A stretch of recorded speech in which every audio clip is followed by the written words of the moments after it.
راځو ویژوال سټایل وایو ویژوال سټایل د پارک کې ویژوال سټایل موږ په 3D کې ډېر استفاده کوو خو دلته د دې خاطر ته کار کوم چې که چېرته تاسو صفحه سهوا بل صفحې ته بدله شي تاسو څنګه کولی شئ چې خپل 2D وایر فریم ته راشي صحیح ده دا صفحه کې موږ کار کوو 2D وایر فریم 2D وایر فریم موږ کولی شو ویو مینیو ته راشو په ویو کې دلته ویژوال سټایل ته راشو په ویژوال سټایل کول د مختلفې صفحې چې انتخابېږي صحیح ده موږ کې 3D وایر فریم 3D هاید ریالستیک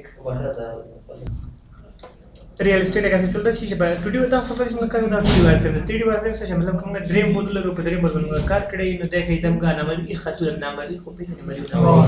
نمبري خطونه هم متخایي 3D هاید هغه نمبري خطونه چې هغه مت نه خایي ریالستیک کې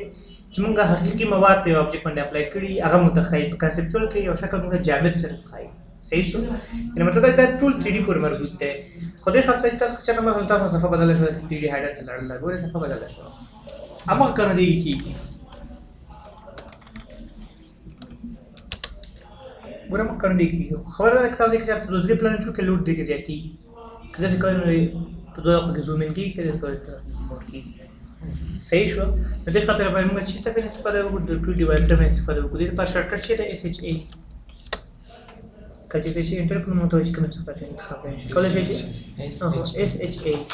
کلو 2D وایر فریم صرف 2 انټر کو 2D وایر فریم انتخاب یې موږ نه هم کولای شو صحیح شو SHA what is مثلا conceptual صحیح شو تاسو چې دې خاطر چې فرقونه توازی چې د 3D شکل رسمو یو عادي شکل صحیح